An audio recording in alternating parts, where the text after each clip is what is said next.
Hey,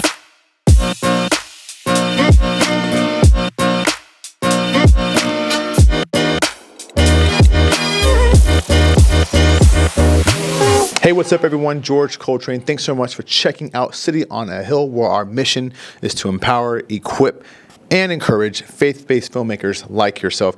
This video is centered around a piece of equipment, a piece of gear. So I know there might be some of you who are watching who aren't faith-based filmmakers or creators, and of course you're welcome to check this out. This is more of just again an equipment and gear review. So we know that we're kind of gathering people who have different uses. So some people might be using it for a worship house or a church environment, and some of you may not be. And so hopefully this video, you can get something from it as well, even if you're not a faith-based creator or content maker or filmmaker. So for those of you who don't know, this is let's see if I get the name right, the ATEM television HD8 ISO. I think there's a studio in there somewhere.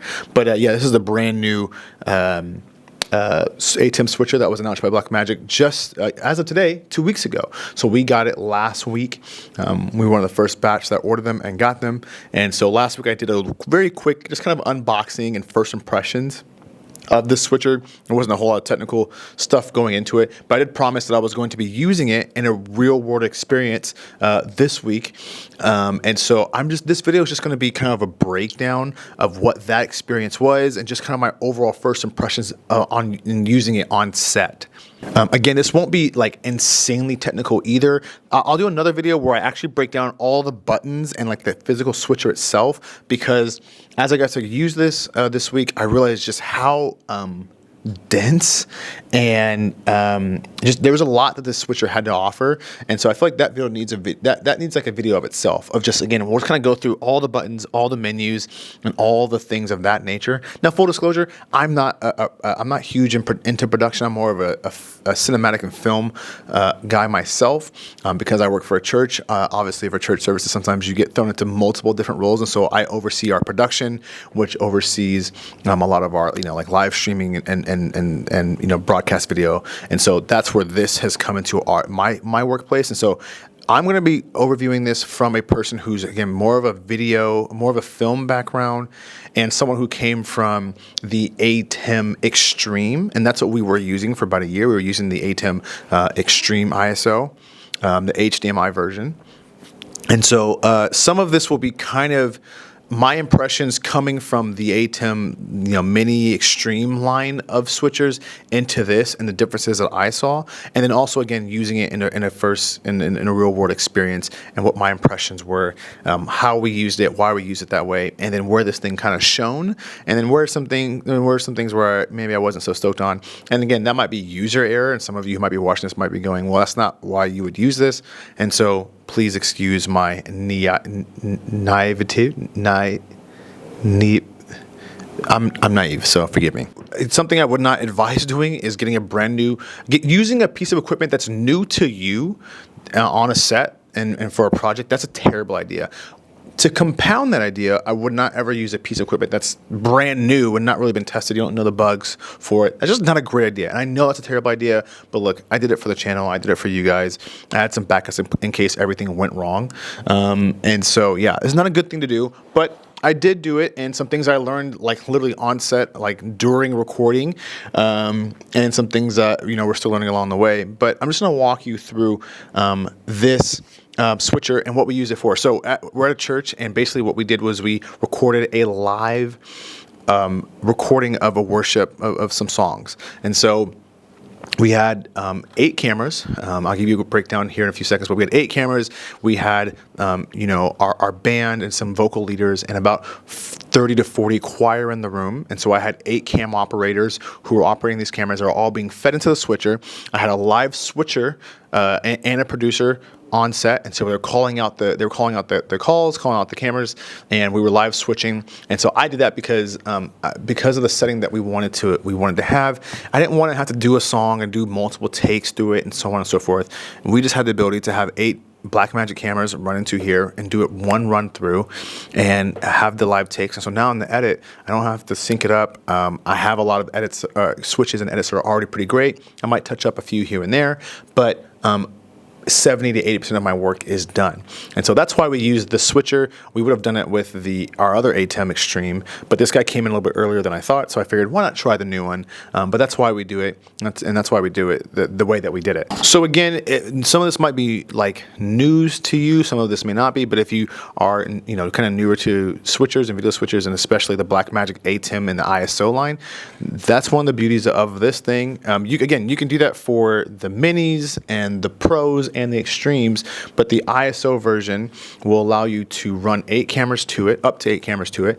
And when you hit record, which is up here, when you hit record, it will not only give you a file of everything that's happening, a recording file, but it will also give you 8 individual video files from each camera, and it will also get you give you a DaVinci Resolve file. And so you can go back through and edit that up, make changes to it. You have each individual file if you need it, maybe for whatever reason you can do that. And so it's really great for this type of environment. We also do this on our weekend services as well too. So we'll do this on like a Sunday or record. Again, we haven't done it yet with this switcher, but we will switch it out this weekend. And one of the things that's great for it is we'll stream our services live. But then also what I do for like social media edits and social media stuff for online, we have an editor that we have who is off-site, and so I just send him the just camera one, all of camera one, and he'll just run through, make social media edits, and so we don't have to pull that low-res file down from the YouTube or whatever. We don't have to try and make it work. Sometimes our camera angles don't look great for like verticals, for social media and TikTok. Sometimes those angles don't look great, but we have one camera that we know is a really good camera for verticals and for social media and for reels, and so we'll use that one, and I'll just pull that camera, I'll send it to our editor, he'll make edits, and they put those up on social media. So that's another reason why, again, this can be cool in that case. But for our worship night, again, that's how we used it. We also used one of the features that's in here that again is in the other models as well too. But because all the cameras we were using were Blackmagic cameras, we were using 4 of the Blackmagic Studio 4K Pluses, whatever. I think the higher one, I think it's the Pros. It's the Pros. I just checked. So we use the 4K. We use 4 of the 4K Studio 4K Pros, and then we also used 3 pockets of the 4Ks version, and then we also use 1 Ursa. And so those are great. We fed all of those into the system, and then we use a feature in the switcher where not only will it record the long baked file and all of the files individually coming in, but it also sends a signal to the camera to record on the camera. And that was a backup for a few different reasons. Number one, in case something went wrong with the switcher and something wasn't working or whatever the case might be, each camera will record the file just like you normally would record, like if you're doing it like this in a normal setting. So I had video files directly on the cameras themselves, that if something went wrong, I have those files. And what's great about them is the switcher will kind of rename all it'll take the naming and all that stuff from the switcher and rename all the files on camera, so that stuff stays nice and organized and helps me keep organized in my edit. And then also what it does is it makes because we were using Blackmagic cameras. Now, if you're not using Blackmagic cameras, none of this stuff applies. Because you're using Blackmagic cameras, it also tells the camera to record. We told it to record in Blackmagic RAW. So the one thing there's 3 things I don't like about this camera, and I'll get into all 3 of them. But one of them is, and this is, I understand why, and I'm sure they're going to release another iteration and tier of this that will have this. But this is an HD switcher and does not record in 4K. And so obviously we're in a world where 4K is more and more accessible through YouTube and other platforms. And so if you just take the file out of the ISO, off the internal storage, or if you plug in an SSD, you get an HD file. But our cameras, all of them are 4K and have the ability to do 4K. And so by doing that, I can take the DaVinci Resolve file and relink now the Blackmagic files from the cameras and still keep all my edits, still keep everything that's going on, but now upscale it to 4K, which is great. So we're going to use that feature.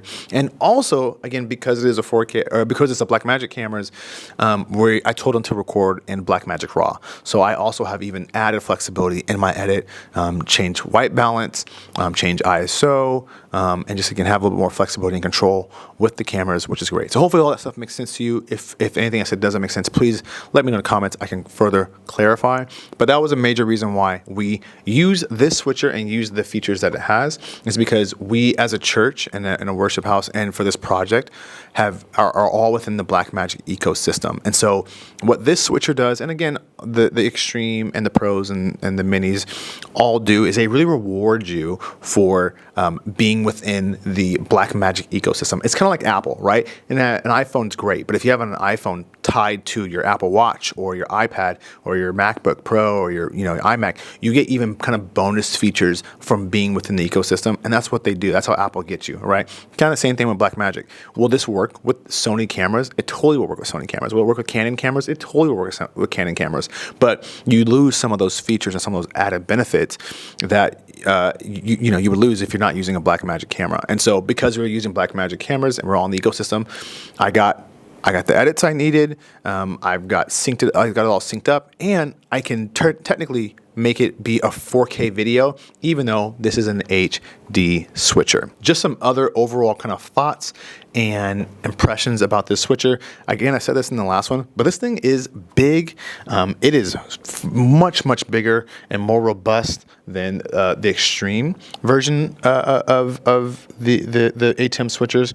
And so, yeah, just know that it's big, it's robust. And I'll get into this and I think, again, in the other video that I think it kind of deserves its own video, but there are a lot of buttons. And so I know one of the things that they said in the update, what they were trying to accomplish with this switcher is, you don't need the computer. You can get to all your settings all with just the buttons on, on the physical switcher. And although that is true, you definitely can get to just about everything. The only thing I really couldn't seem to do was, if you're going to do a recording, I couldn't find a way to like change really any of the recording settings on the switcher. So if you for the ISO feature itself, I still needed the computer.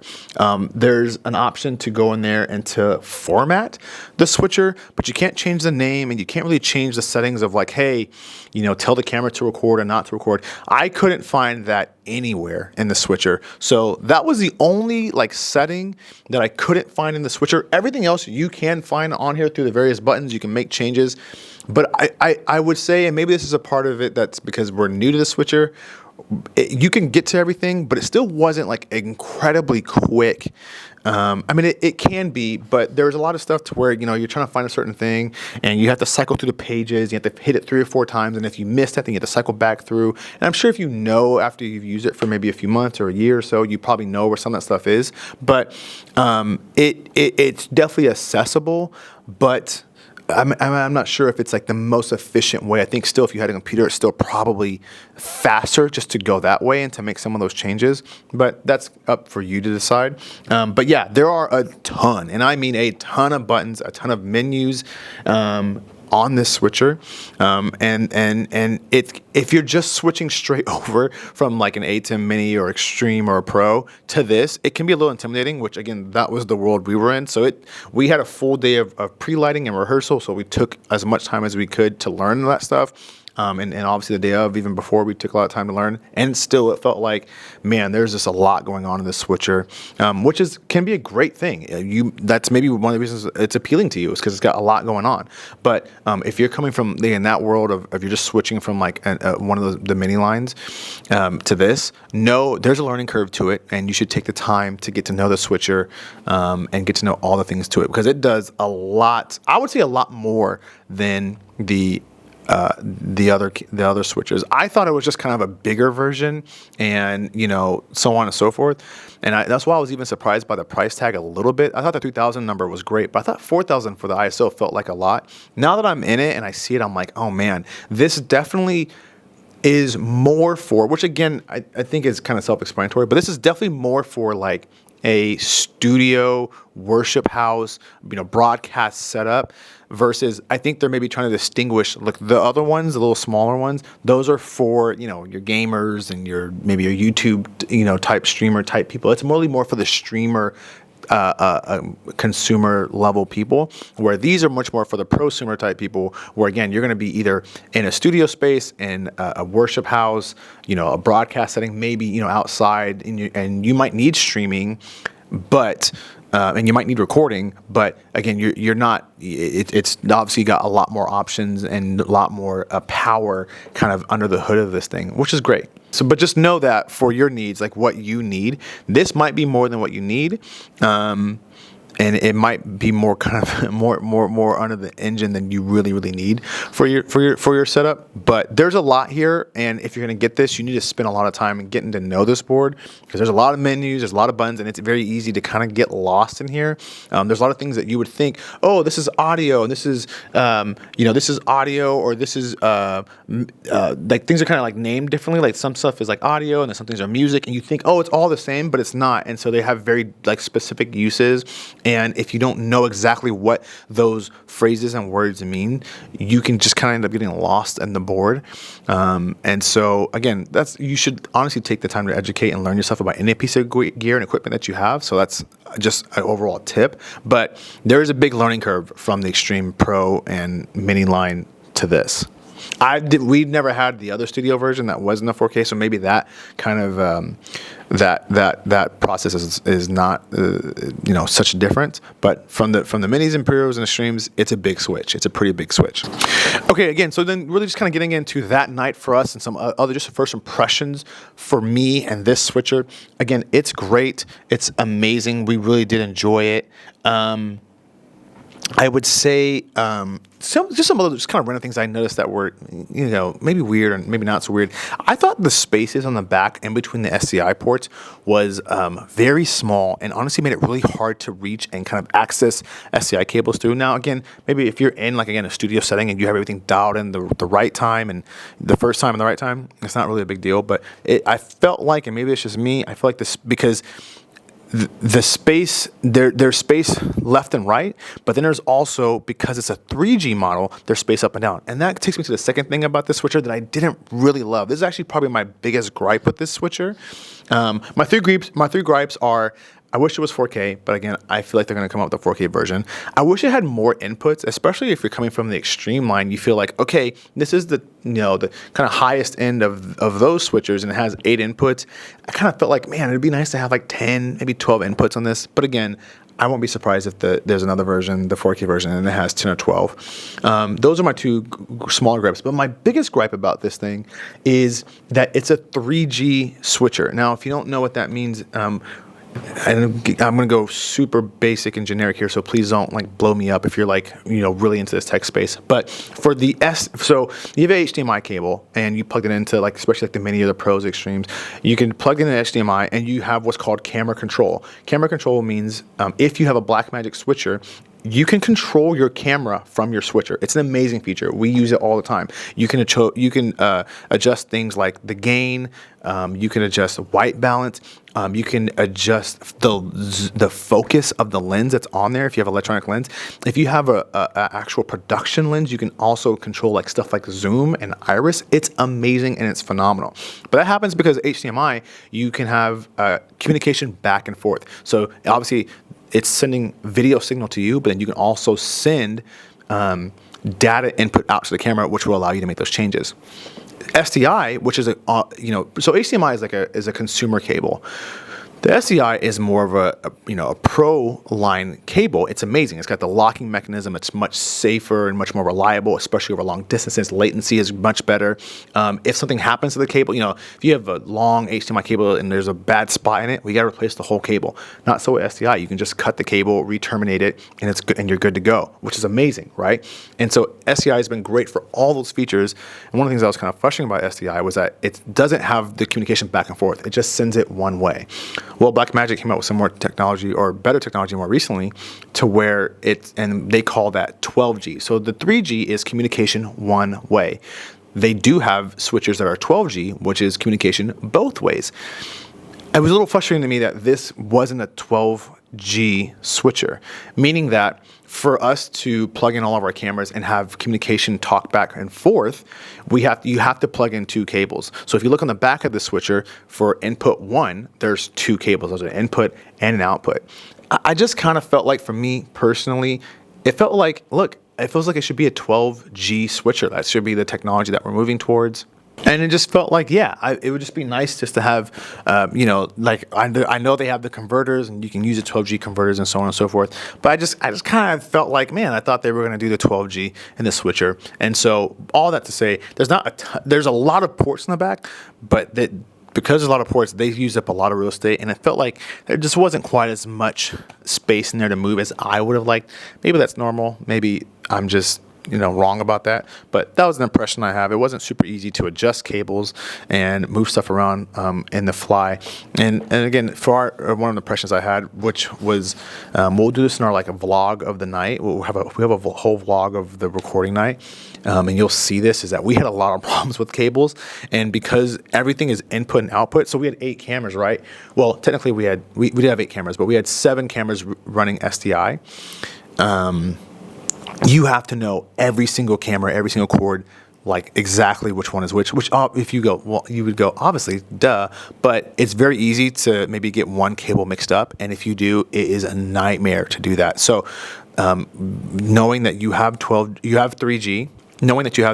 have to be really intentional and methodical about making sure all of your cables are labeled exactly correct, and with that, make sure nothing gets mixed up, because you can even get mixed up and still get signal, and then all of a sudden you try and control one camera and you're actually controlling a different camera, but you're still getting video signal, and so it just gets real crazy. And so all that to say, yeah, a lot of cables back there, which is not a bad thing, but just know it's a lot of cables, a lot of ports, not a lot of real estate, and so you got to be really efficient and meticulous about all of that on this switcher. Another really random thing, this may not be a big deal, I just found that these buttons that were on here, they were a little loud to me. They weren't like loud, but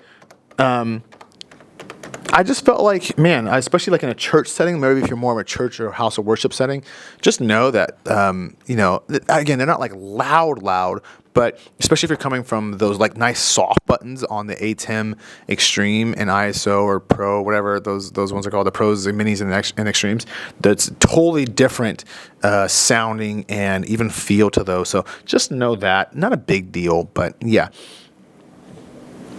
And yeah, again, if you're coming from that line of the Minis, the Pros, and Extremes, it's just a little bit different workflow in the sense of, you can have you have 2 different modes on those switchers, where you can have the direct cut. So if you press one, it automatically cuts to one. Or you can have the preview mode, which is you press one, it loads it up to your preview, and then you have to cut or auto to cut to that camera. Here, you still have that. So you could say, hey, this is my preview. I'm previewing camera 2, and then I want to cut to it, right? So you can do that same way. Or now with those 2 rows of these buttons, you can now preview this all day long. But if you want to automatically, you just know a shot's really solid, you hear it called by the producer, camera 5 loud, you can just go right to camera 5, and that's really awesome. That's really cool. So it does take a little getting used to. I think our video switcher took them the full day of practicing that to get used to it, but it is really nice, and that's a big difference from coming from that. That line of switchers to this one. Is just you have more options and more ability, but then also that kind of requires more training and more just a difference of kind of getting used to that and getting into that flow. One of the things I really appreciate about this switcher is that it's really quiet. It does make a little bit of noise for sure, but it's not incredibly loud, which is fantastic. I thought that was really cool. Again, I pointed out in my last video too, they give you like a mounting a table template, so you can put this into a table, kind of drop it into a hole and make it a little bit less lessen the profile and drop it into a table, which I think is great. We'll probably end up doing that for our church service. But this thing is fantastic. It is great. Again, we've only used it for one type of shoot and one specific function, which is using that ISO feature, which was fantastic. Again, because we got one of the first batches, it has internal, so it came with 2 terabytes of internal storage, which was amazing. I will say, just for you to know, the only way to access the switcher's internal storage is through network access. So if that's not like something that your place has infrastructure for, do know that you can't like transfer it from the switcher to like an SSD or anything like that. The only way to access it is to have it be on the network, and then you access it from a computer or from a control point. So that was actually something that we actually freaked us out for a little bit. We were like, we had an issue with getting this on the network, and so we were like, there's no way for us to get this footage off of it. So yeah, just know that. Make sure you have the infrastructure to be able to access the files and the recordings off of a network device. And so if that's something that's kind of foreign to you, just take that into account. But yeah, we has the internal storage, which is what this one does, which is great. I can vouch for it. It's been amazing. I was a little nervous about it. I was like, I kind of felt almost safer recording to an SSD. We did some in the practice. We did a practice run through the SSD, and then we also did it to the internal. And we ended up running the internal for the night of, and it was great. And it was fantastic. You can actually switch in the middle, which I thought was very interesting. And I didn't try it. I mean, I tried it during practice, but I was like a little worried about how that would actually happen. You can hit record and it'll record, and then there's a switch button, so you can switch to from the internal to an SSD or from the SSD to internal. I'm not sure how that works out. Maybe I'll do a video on that and figure that out. But yeah, that's a feature that's there as well too. There's a grab still button, which is great. That wasn't on any of the mini pros or extremes. So it's a grab still button. Well, actually, that's not true. You can grab a still on the software side, even on those other lines. But there's a physical button for it now, which is fantastic. Again, this is something that you probably can just find on. They announced this, so this isn't like news or anything. But one thing I did really, really, really enjoy about this, because as a where we're at, we're moving to a lot of SSD, more of a workflow, which is great. But one thing I did love what they did is they had the multi-view be an HDMI port out, and I just thought that was really thoughtful and really practical. So that was really great. Also know this is something that some of you might know, some of you may not know, but a cool feature that we did use for that night. I did mention that 3 of the cameras that we used were pockets, and so obviously the pockets all have HDMI out, and so you go, well, how did you have camera control? What we did, and we did this in practice to make sure it worked, and it did work, and it was fantastic. We ran HDMIs to the Blackmagic 3G SDI converters, and then those converters were running into the switcher, two SDI cables into it, and so we actually again had physical control of the cameras as well to the switchers, even though the Blackmagic pockets are all HDMI. And so that was a really cool thing for us to be able to see that. It was great to be able to have controls of not just the studio cameras, because we knew that would work, but also the pockets as well. Well, I think that's all I have for you for this video. I think it's gone on probably a little bit too longer than I anticipated. Thanks so much for watching. Hey, look, if you guys enjoy videos like this, if you enjoy this switcher, please let us know. I'm going to continue to try and do more videos like this. Out of everyone on the team, I'm kind of the Blackmagic guy. Again, I'm much more on the cinematic stuff and the film and the camera stuff. So if you're really high level, like production and TV, this may not be like the most helpful for you. But if you're kind of in that middle line, maybe again you work for a church or something similar like that, and this video was helpful, please let me know in the comments. Let me know what else you'd want me to review. I will be doing for sure one more video about this switcher, just going through all the buttons, and so just kind of going through again the menus, the buttons, all that different stuff. And as of right now, that's all I have planned for this switcher. Is the video I did, the unboxing. This video are kind of our impressions on our first worldview. Our impressions on our first world test of using this in a real world experience. I'll do just kind of an overall, just like everything that I've, just all the buttons. I'll just kind of go through everything as much as you can. So if maybe you're thinking about buying it, you can just kind of see everything this switcher has to offer. And then you'll probably see it in the vlog, and again, you'll be able to see it in us putting it through its paces and things like that. But if there's anything else that you'd want me to cover about this switcher, I will do my best to cover it. Let me know in the comment section below what that is and what that might be. And yeah, if there's anything else kind of regarding Blackmagic, whether it's the cameras, switchers, maybe some of the stuff with the converters and stuff, let me know. I would love to break that stuff down. This thing's amazing, and I do enjoy it. And we're getting used to it, getting to know it as well. So if anything kind of comes up that I'm really impressed by, I might do a separate video on it. But I really want to hear from you guys, what you guys want to see about this switcher. I know it's brand new in the market, so there's still a lot of questions, and people are kind of getting their first batches. So I'm going to be online checking out to see what other people are what their experience is with this switcher. So far, we do love it. It's been great. It's different for our workflow and causing us to grow up a little bit, but we feel like this is something that's future-proof and helping us grow into the future. It's amazing. The only thing I wasn't stoked about was I wish it was 4K. I wish I had a few more inputs, and I do wish it was 12G, but those are minor gripes. And overall, the switcher, through its first project and its first week, has been amazing. And yeah, we're stoked on it. So again, for City on a Hill, we thank you for watching. Make sure to like, subscribe, and share this video with someone. We're here for you. We believe in you. Go out and create your best work, and we'll see you next time.